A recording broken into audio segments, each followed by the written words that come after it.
A nurse was drugged and forced to marry a stranger billionaire. But what happened next shocked everyone. It began on a night when thunder rolled above the quiet coastal town of East Haven. Rain lashed against the stained glass windows of a private chapel hidden behind iron gates. Candles flickered against the marble walls, and somewhere between the echoes of the storm, a young woman gasped awake. Her name was Hailey Carter. She was 27, a nurse at St. Mary's Hospital, and the last thing she remembered was finishing a night shift before everything went black. Now she stood in a silk wedding gown that was not hers, her wrists trembling, her mind spinning through fog and fear. Before her stood a man in a black suit, tall, dark-haired, his face carved from control and shadows, his voice cut through the air like steel. "Say I do," he ordered quietly, "or your brother will not live to see tomorrow." Hailey's eyes widened. She saw a photo flash on a nearby screen, her brother, tied to a chair, his mouth covered. Her breath broke. Her voice came out as a whisper. "I do." The priest, expression unreadable, completed the vows, and somewhere in the distance, the chapel bell tolled midnight. Outside, the rain poured harder, washing the world clean while her life was bound by chains she could not see. When the ceremony ended, the stranger offered his arm like a gentleman in a dream. "Mrs. Hale," he said evenly, "your new life begins tonight." She flinched at the name. Hale, as in Alexander Hale, the billionaire founder of Hale Biotech, a man whose empire stretched from Manhattan to Silicon Valley, whose reputation for cold perfection was legendary.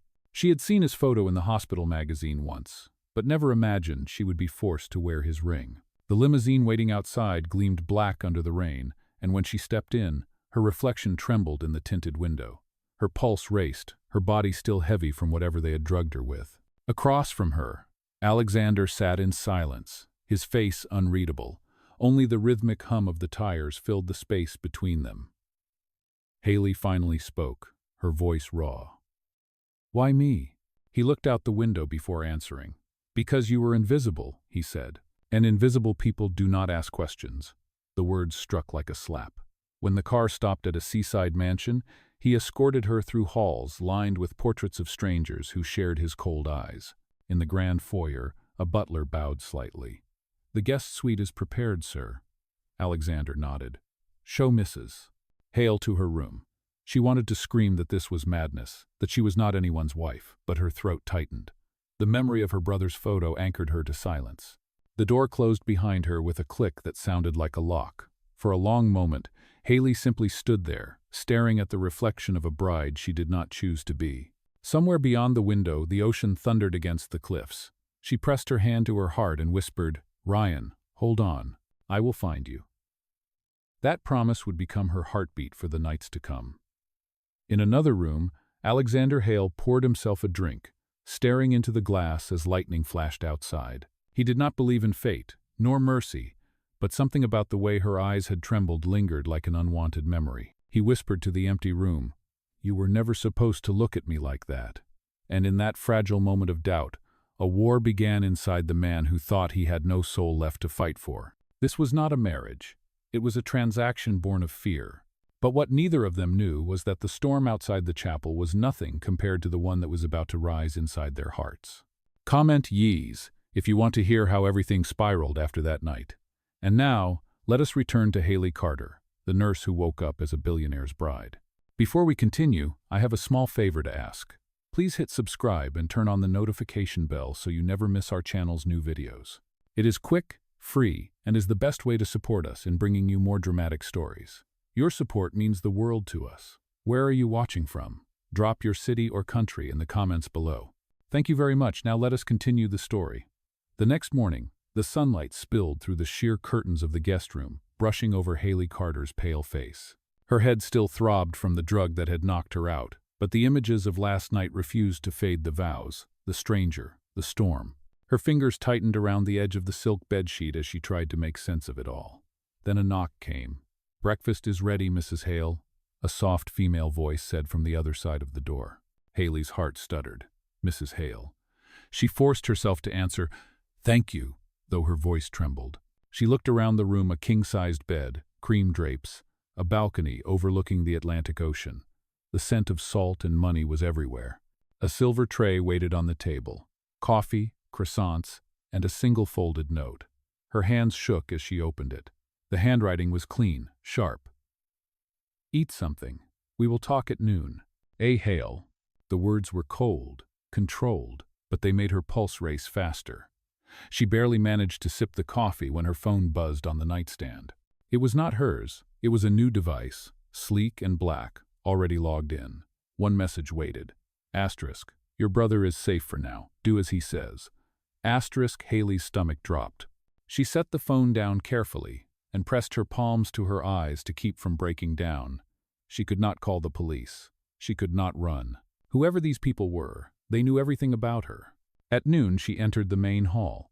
The place looked like a museum, massive chandeliers, marble floors, and portraits of men who all shared Alexander Hale's piercing gray eyes. He stood by the fireplace, dressed in a black vest, a glass of scotch in his hand. He looked up when she walked in. "You look better than last night," he said calmly. "That is something." Hailey stared at him, struggling to find words. "Why are you doing this? Why me?" He studied her face as if she were an experiment. "Because the world does not notice people like you," he said. "That makes you useful. My board demands a marriage for the merger to finalize. I needed someone quiet, compliant, believable. You were convenient." The word burned like acid. "You kidnapped me," she whispered. "You drugged me." He did not deny it. "You are free to leave after 90 days, Mrs. Hale. Until then, you will play the part." Hailey's jaw clenched. "And my brother?" His voice softened slightly, almost imperceptibly. "Safe, as long as you keep your end." Silence filled the room. For the first time, she saw something human in his expression, a flicker of regret, but it vanished quickly behind his polished mask. That evening, she wandered through the mansion, searching for air. She found the garden that faced the sea. The wind tangled her hair, carrying the scent of rain and ocean. She closed her eyes, whispering, "Ryan, I will find you. I promise." Behind her, a low voice said, "You should not be outside alone."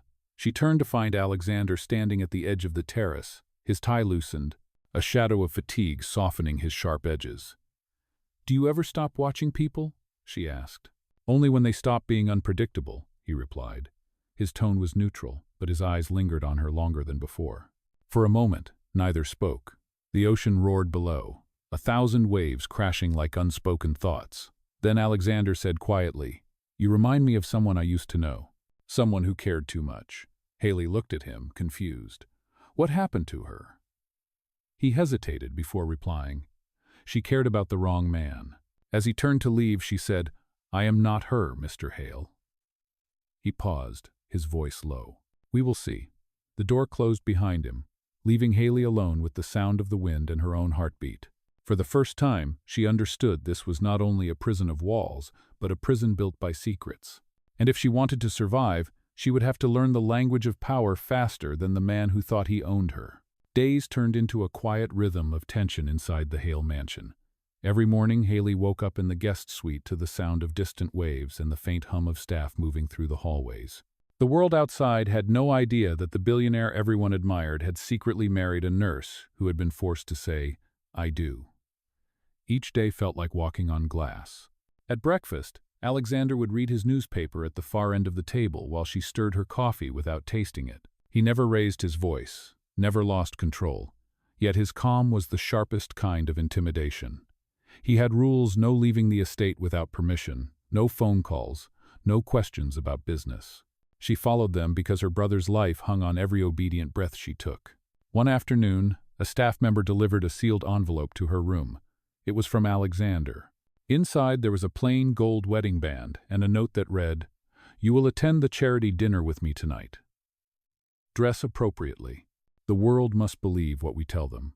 Hailey sat for a long moment, the ring heavy in her palm. It was simple, almost too simple for a billionaire's bride, but perhaps that was the point. The marriage had never been about love, only image. That night she wore a navy dress from the wardrobe his assistant had filled days before. When she descended the grand staircase, Alexander was waiting at the bottom, adjusting his cufflinks. For the first time, he looked at her not as a tool but as a person. His eyes lingered just a second longer than usual. "You clean up well," he said evenly. "So do you," she replied, surprising herself. A flicker of something amusement, maybe admiration, crossed his face, then vanished. The gala was held in a ballroom glittering with chandeliers and the scent of money and perfume. Cameras flashed as soon as they entered. "Mr. Hale, your wife is stunning," someone said, and Alexander's hand pressed gently against the small of her back, a silent signal to smile. Hailey's lips curved into the polite expression she had practiced in the mirror, though inside she trembled. Throughout the night, she watched him move effortlessly through the crowd, every handshake, every calculated laugh. He was a man built for power, and yet, when their eyes met across the table, something in him faltered for a heartbeat. During dinner, a woman approached, elegant, older, the kind of person who could destroy a reputation with a whisper. "So, this is the new Mrs. Hale," she said, her tone sweet and poisonous.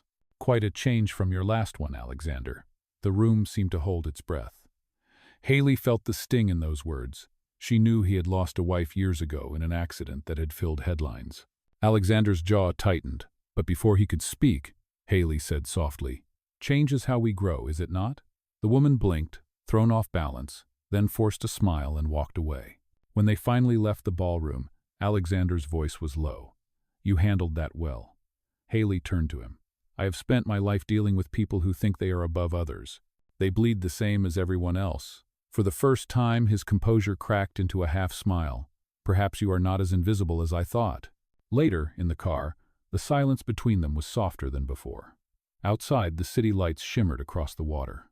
Hailey looked at her reflection in the window and whispered, "You cannot cage someone forever, Mr. Hale." He glanced at her, unreadable, then said, "I do not intend to.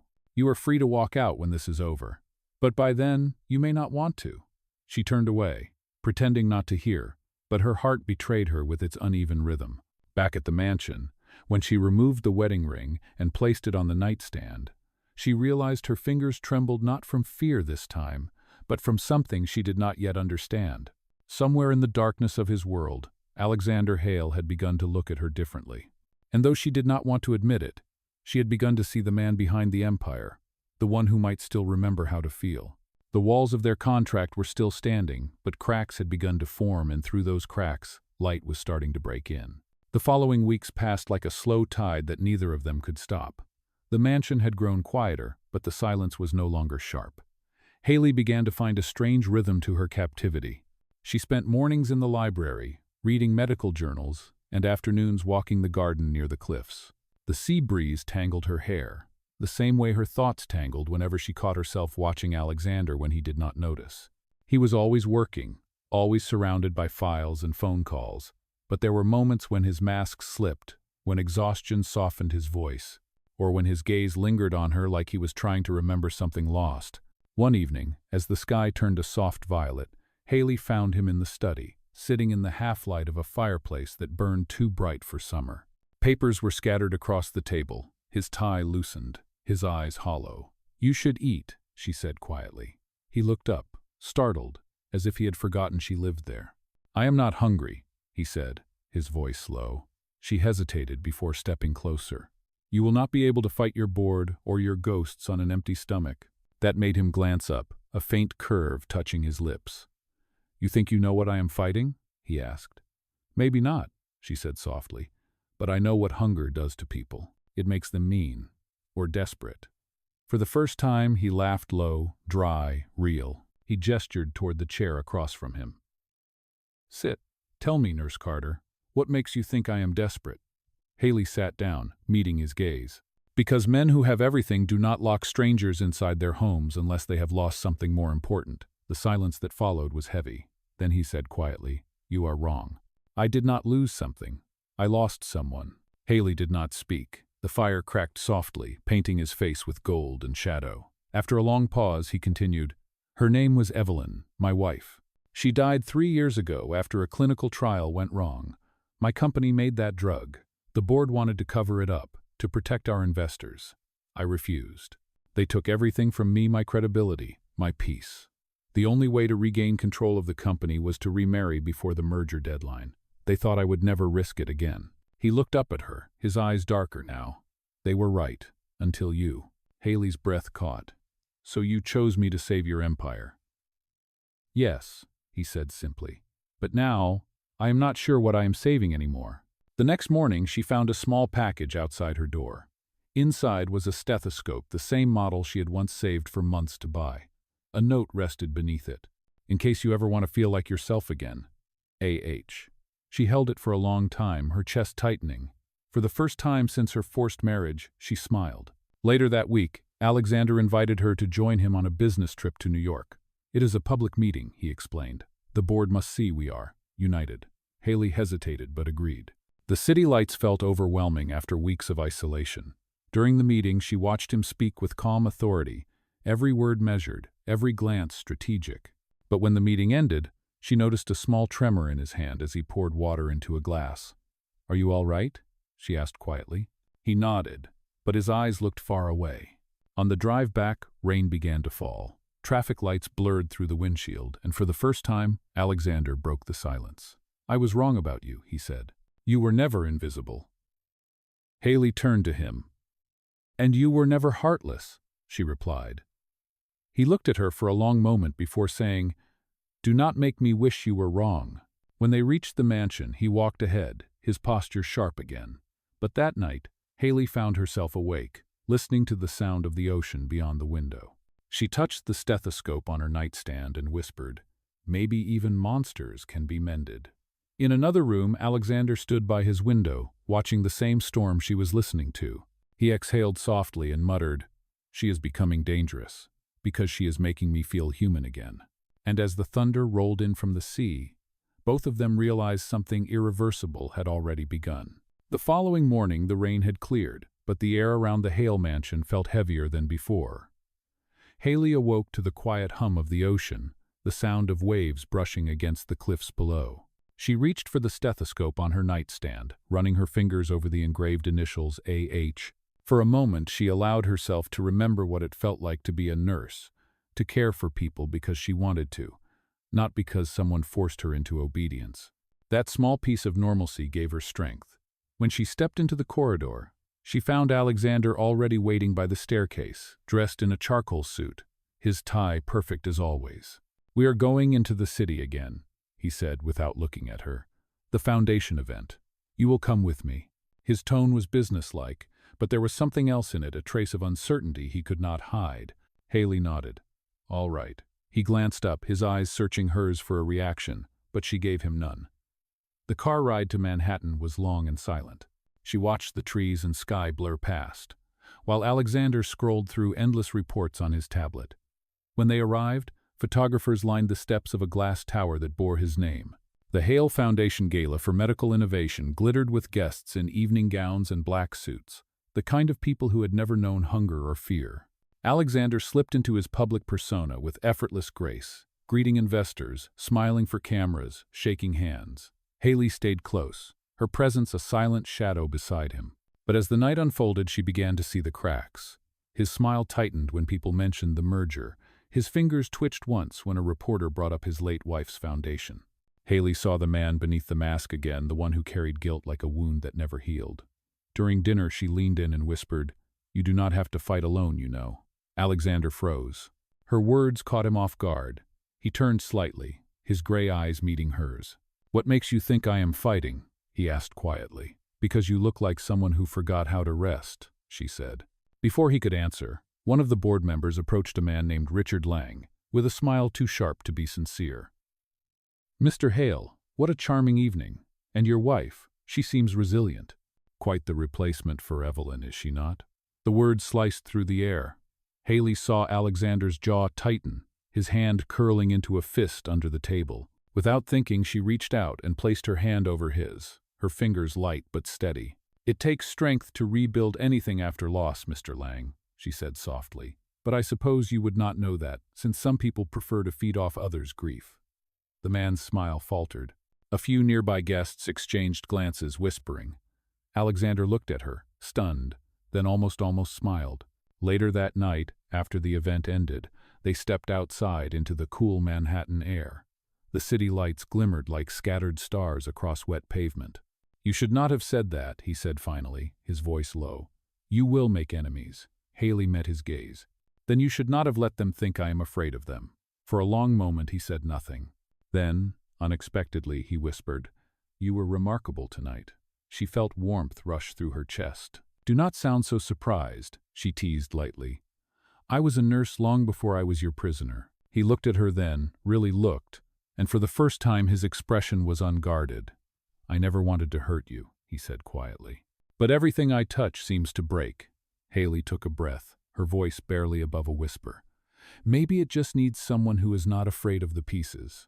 When they returned to the mansion, the moonlight cast silver shadows across the marble floors. As she walked toward her room, Alexander called out, "Hailey!" She turned. He hesitated, his voice softer than she had ever heard. "Thank you." She smiled faintly. "For what?" "For making me feel like I am not a monster." That night, Hailey lay awake, staring at the ceiling, her heart caught between fear and something far more dangerous hope. Somewhere in the house, Alexander sat alone in his study, staring at the same fire that had once felt comforting. Now, it only reminded him of her voice. He poured another drink and murmured to the flames, "What are you doing to me, Hailey Carter?" And as the clock struck midnight, both of them understood that whatever this had become, it was no longer just a contract. It was a collision neither of them could undo. The next days unfolded like a fragile truce between two people who had forgotten what peace felt like. The mansion was still enormous and cold, but the silence had changed. It was no longer filled with fear. It was filled with questions neither of them dared to ask. Hailey found herself waking earlier, sometimes catching Alexander in the library before sunrise, his sleeves rolled up, reading through stacks of documents. He had always looked untouchable, but now she saw the exhaustion beneath his precision, the human inside the armor. One morning, she brought him a cup of coffee without saying a word. He looked up, surprised, and after a beat, accepted it. "You should sleep," she said quietly. "You should stop caring," he replied, but there was no bite in his tone, only weariness. By afternoon, she walked the gardens alone. The sea wind tugged at her hair, carrying the scent of salt and pine. For the first time in months, she felt almost free. But peace never lasted long in the Hale mansion. That evening, while she was arranging books in the study, she overheard voices in the hallway. Alexander and Richard Lang, the same board member who had insulted her at the gala. The door was slightly open, and their words cut through like glass. "You are losing control, Hale," Richard said coldly. "The merger will happen with or without you, and your little nursewife cannot save your empire." Alexander's voice was calm but dangerous. "Careful, Richard. You forget whose name is on that building." "Names can be erased," Richard replied. "And if the press learns how you found your bride, your empire will collapse before the ink dries on your next contract." Hailey froze. Her heart pounded in her chest. Did he mean the kidnapping?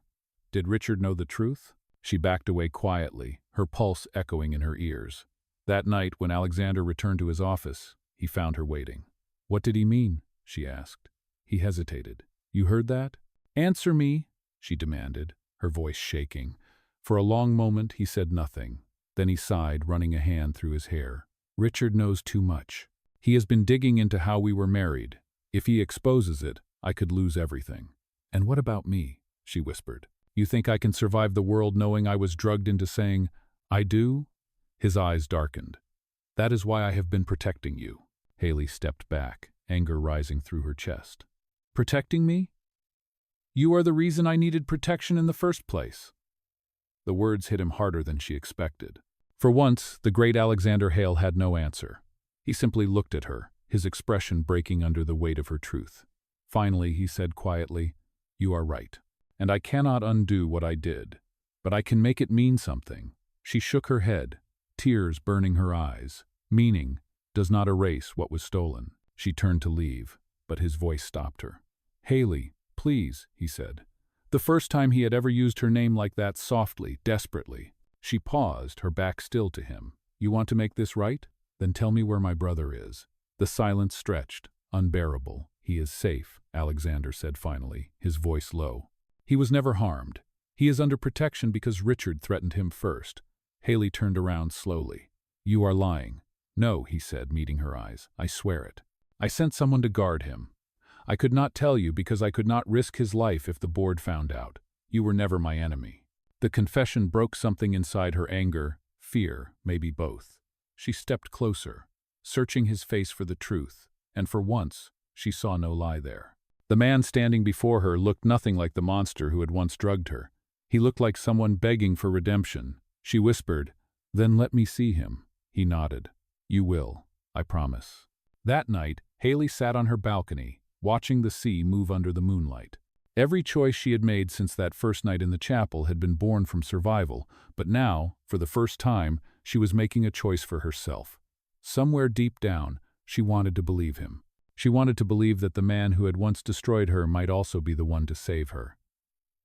In another room, Alexander stood before the fire again, his reflection flickering in the glass. "One more mistake," he murmured, "and I lose her for good." The storm that had started the night they married was coming back, and this time it would not stop until every truth was dragged into the light. The morning after their confrontation, the sky above the Hale estate was gray and heavy, as if it sensed that something inevitable was coming. Hailey had barely slept. The words Alexander had spoken the night before kept replaying in her mind, his promise, his confession, and the quiet tremor in his voice when he said her name. She wanted to believe him, but believing meant letting go of anger, and anger was the only thing that had kept her alive for months. Downstairs, the staff moved quietly, their eyes careful, their steps hushed. Something was different. When Hailey came down to breakfast, Alexander was not there. Instead, a sealed envelope lay on the table with her name written in his sharp handwriting. Inside was a note and a plane ticket. "To Chicago. Your brother will be waiting. Go. You deserve to see him." Her hands trembled as she read it. Could it be true? After everything? For a long time, she stood there frozen, the ticket pressed against her chest. Then, without hesitation, she ran upstairs to pack. By noon, she was on a private jet, the city fading beneath her as clouds swallowed the horizon. The pilot handed her a message before takeoff. "Mr. Hale said this might give you peace." It was a photograph of her brother Ryan, sitting in a hospital bed, alive and smiling faintly. The sight of his face broke her. Tears streamed silently down her cheeks as she whispered, "You kept your word."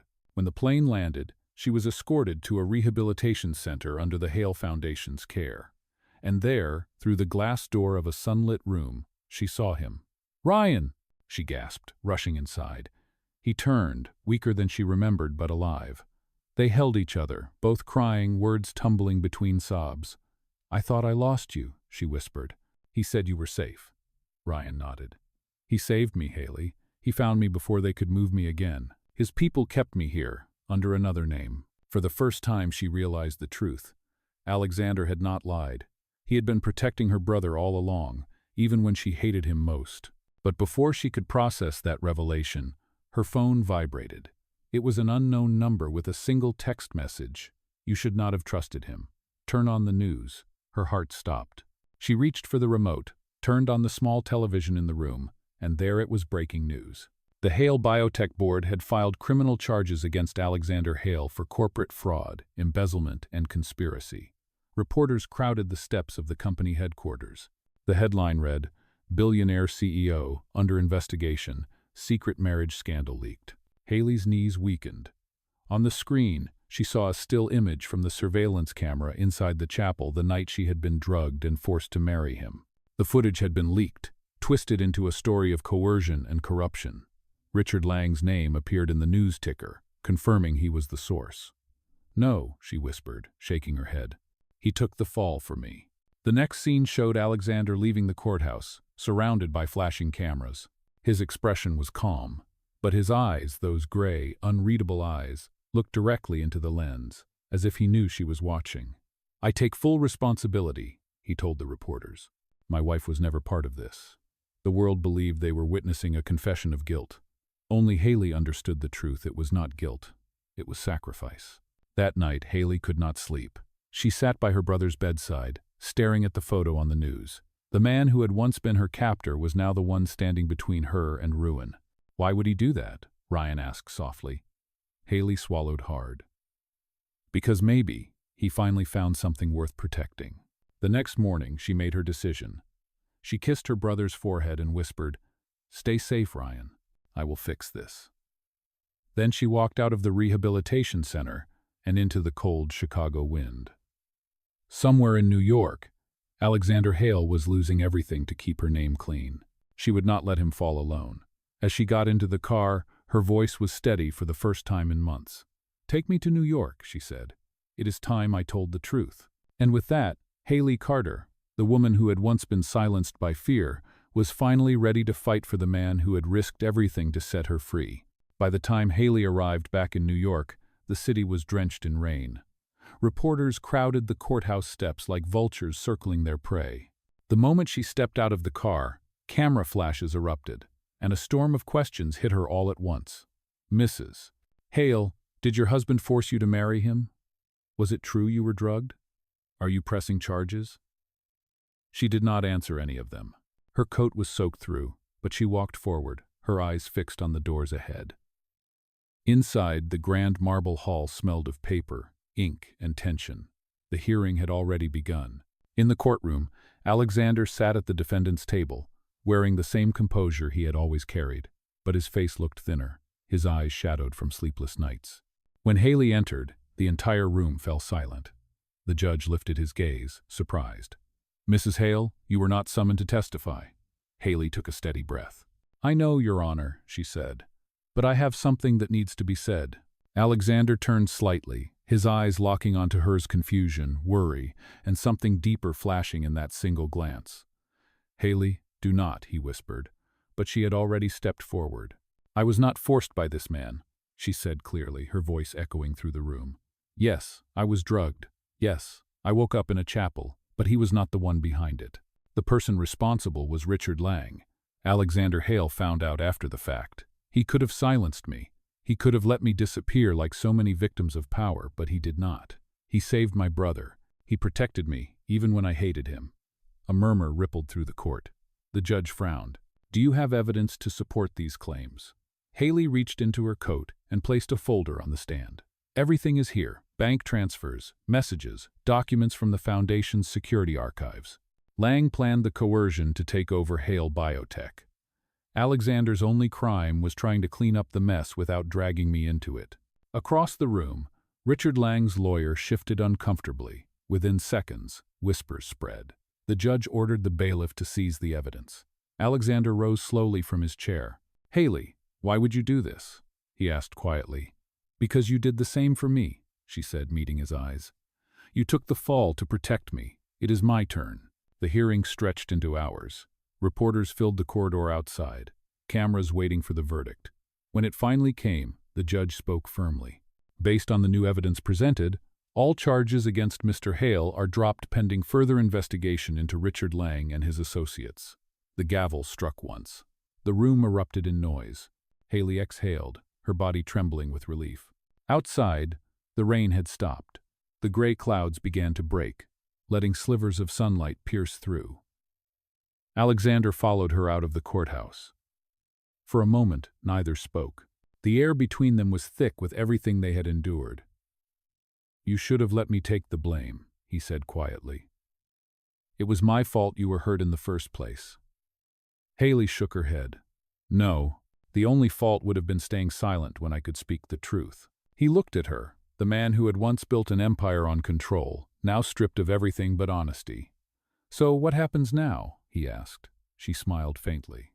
Now you stop trying to save me, and let me stand beside you instead. For the first time in months, Alexander laughed, not the polished sound he used in boardrooms, but something real, rough, human. He reached into his pocket and handed her a small folded piece of paper. Inside was the same contract that had once bound them together. You kept it? She asked softly. Only so I could do this, he said, and tore it in half. The paper fell to the wet pavement, the ink bleeding into nothing. No contracts, no lies, he said. If you ever stay with me again, it will be because you want to. Hailey looked at him, her eyes bright against the fading storm. Then maybe for once, she said, we can both start over as who we really are. They stood there under the gray New York sky, surrounded by the chaos of reporters and flashing lights, but for a brief, quiet moment, it felt like the world had stopped. The truth was finally free, and so were they. 1 year later, the Hale mansion no longer felt like a fortress. It had become something gentler, quieter, filled with the sound of life returning. The marble floors that once echoed with isolation now carried the rhythm of footsteps that belonged to laughter and work, not fear. The Hale Foundation had expanded into a new division, the Carter Initiative, named after the nurse who had once stood up in a courtroom and changed everything. Hailey stood by the tall glass windows of the new clinic, sunlight spilling across the floor as she watched children play in the courtyard below. The ocean wind drifted through the open balcony, carrying the scent of salt and magnolia. She had rebuilt her life here, not as a billionaire's wife, but as a director of the foundation's health program. She had chosen to stay, not because of obligation, but because this was where she felt she belonged. Behind her, a familiar voice spoke softly. "You always start your mornings here." She turned, and there he was, Alexander Hale, no longer in tailored suits, but in rolled-up sleeves, his hair windswept, his expression lighter than she had ever seen it. He handed her a cup of coffee, smiling. "Still no sugar, right?" "Still no sugar," she said, smiling back. Some habits never change. He leaned against the railing beside her. For a while, they simply stood there in silence, the kind of silence that meant peace, not distance. Then he said quietly, "I never thanked you properly for saving my life." She looked at him, her eyes soft. "You did not need to. You gave me mine back first." He chuckled lightly. "I suppose we are even then." But Hailey shook her head. "Not yet." She reached into her pocket and pulled out something small, a folded photograph of her and Ryan taken at the clinic's opening day. "He is going to medical school next year, on a full scholarship." Alexander smiled, his gaze warm with pride. "He earned it. You both did." "We did it together," she said, her voice full of quiet conviction. "No contracts, no lies, just people trying to make things right." For a moment he studied her face, the same way he had that first night, except now there was no fear, no pretenses, only truth. "You know," he said slowly, "the board offered me my old position back. I turned it down." She blinked, surprised. "You did?" He nodded. "I do not need to own everything anymore. I would rather build something that actually matters." Hailey smiled softly. "Like hope?" "Exactly like hope." He reached into his pocket again, this time pulling out a small velvet box. Her breath caught. "Alexander, wait," he said gently, opening it to reveal a simple silver ring. No diamonds, no excess, just a quiet circle of promise. "Last time I gave you a ring with fear in my heart and guilt in my hands. I want to do it right this time." She stared at him, tears welling in her eyes. "You do not need to ask me." "I know," he said, "but I want to." He took her hand, his voice steady. "Hailey Carter, will you marry me?" No contracts, no conditions, just love. Her answer came with a tremor and a smile. Yes. The word hung in the air like sunlight breaking through clouds. He slid the ring onto her finger, and they both laughed, a sound so unguarded it felt sacred. Outside, the sea roared softly against the cliffs, the same sea that had once been a witness to their pain, now blessing their new beginning. Later that evening, as the sun dipped below the horizon, the clinic lights flickered on, illuminating the sign above the entrance. The Hale Hope Center, where every life deserves a second chance. Hailey rested her head on Alexander's shoulder and whispered, "We did not save each other by chance." He looked down at her, his eyes gentle. "No," he said, "we saved each other by choice." And with that, the nurse who had once been drugged into a nightmare, and the billionaire who had lost his soul, walked into a future neither of them expected, but both had finally earned.